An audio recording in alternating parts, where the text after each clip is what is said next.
Video games sometimes employ very creative workarounds when developers are trying to accomplish a technical effect on limited hardware.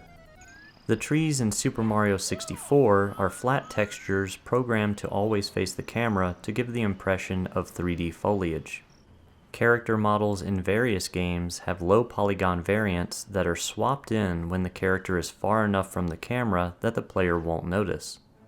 Reflections in this amazing game are handled by literally duplicating the entire room's geometry and its contents instead of creating a true reflection.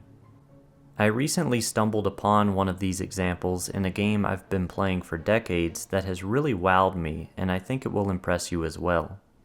In 007 Agent Under Fire, an early shooter for the 6th generation of consoles, there's a cultivation room in the first mission where Bond is ambushed by several guards, at which point the room darkens and Bond must now fight with limited visibility. There isn't much reason to dwell on this event as it seems like simple programming, but in reality there's much more at work here.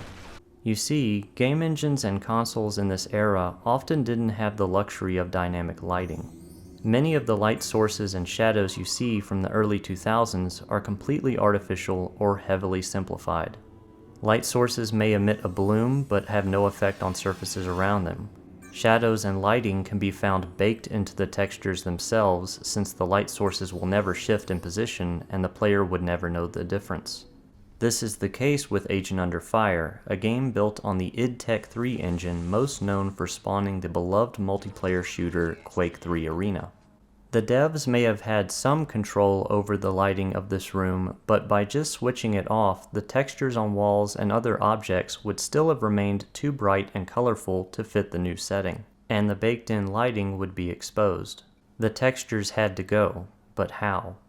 You might guess that the textures are replaced in an instant when the event trigger is tripped. That seems like a reasonable solution, but that's not what happens. I'll demonstrate what's really happening using this grenade. See if you can guess the solution. Where did it go? Why did it sound like it detonated somewhere outside of the room entirely? Let's employ an out-of-bounds cheat to get a clearer picture.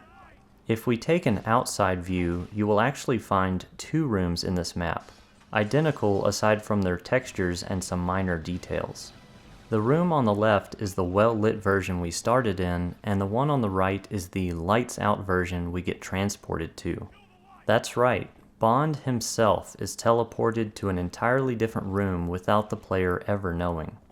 I'll throw the grenade again, and this time you can more clearly see we get teleported away, and we can also see the grenade exploding in the room off to the left.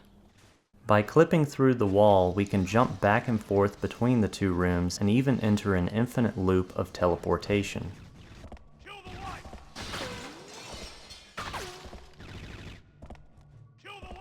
Walking through the lights out trigger also isn't the only way to trip it. There's an invisible barrier that if shot will teleport the player away too. Funny enough, a grenade will bounce right off of it.